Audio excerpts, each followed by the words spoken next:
সামনেই তো পুজো, আর এবার একটু পুজোর খবর আপনাদের সামনে রাখি। জেলার পুজোর দিকে নজর রাখি। মালদায় ঐতিহ্যবাহী পুজো শুধু নয়, একই সঙ্গে 413 বছরের পুরনো সেনবাড়ির পুজো। যদিও বর্তমানে এই সেনবাড়ির পুজোর দায়িত্ব সম্পূর্ণভাবে দাশগুপ্ত পরিবারের ওপরে গিয়েছে, তাদের সদস্যরা তারাই কিন্তু এই পুজোর সঙ্গে যুক্ত রয়েছেন। কিন্তু এখানেও একটা টুইস্ট আছে। মায়ের আরাধনা একেবারে ভিন্ন পদ্ধতিতে, ভিন্ন রীতি মেনে করা হয়। কি সেই রীতি দেখুন।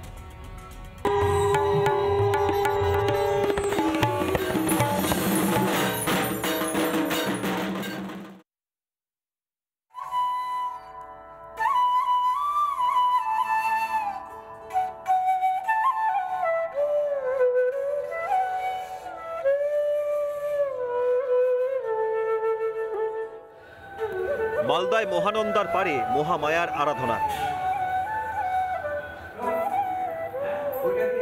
সেনবাড়ির দুর্গাপুজো এবারে 413তম বর্ষে। সেনবাড়ির পুজো নামে পরিচিত হলেও এই পুজোর দায়িত্বে দাশগুপ্ত পরিবার। সেনবাড়ি পরিবারে কোনো পুত্র সন্তান না থাকার ফলে এই পুজো দাশগুপ্ত পরিবার এই পুজোর দায়িত্ব পায়। বহু বছর ধরে এই পুজো পুরনো নিয়ম নীতি শ্রদ্ধার সাথে দাশগুপ্ত পরিবার এই পুজো করে আসছে। সেনবাড়ির দুর্গাপুজো এটা আসলে এখন বর্তমানে এটা দাশগুপ্ত পরিবারের পুজো। বোধনের দিন থেকে আমাদের পুজো শুরু হয়ে যায়, একদম দশমী অবধি আমাদের মায়ের পুজো চলে।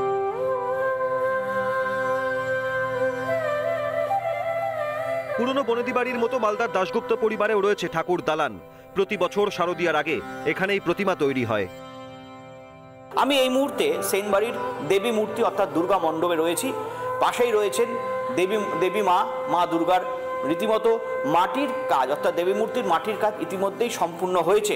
এই পুজোটা 412 বছর পেরিয়ে 413 বছরে পড়ছে এবার। সেই মোগল সাম্রাজ্যে আমাদের এই সমস্ত লক্ষণ সেন, বল্লাল সেনের আমলের কারুকার্যগুলো দেখলেই বুঝতে পারবেন। তখনকার দিনের গাড়ু, তখনকার দিনের পান মশলা, পুষ্পপত্র, এগুলো এখনকার কারুকার্যের মতো নয়, এগুলো একটু আলাদা ধরনের।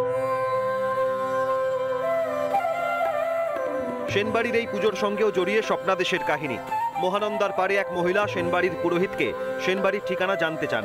সেই মহিলা সেনবাড়িতে আসেননি, পরে পরিবারের কর্তাকে পুজো করার স্বপ্নাদেশ দেন। নদীর ঘাটে পুজোর বাসন আছে বলেও জানান। সেই বাসন আজও ব্যবহৃত হয় সেনবাড়ির দুর্গাপুজোয়। এই বাসনপত্র কি কি পাওয়া গিয়েছিল?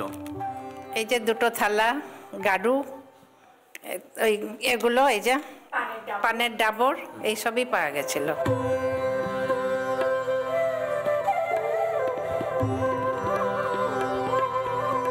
দাশগুপ্ত পরিবারের যারা সদস্যরা বাইরে রয়েছেন তারাও প্রতিবার এই পুজোতে আসেন এবং এইভাবেই পুজো হয়ে আসছে আজও। মালদা থেকে দীপঙ্কর গোস্বামী, রিপাবলিক বাংলা।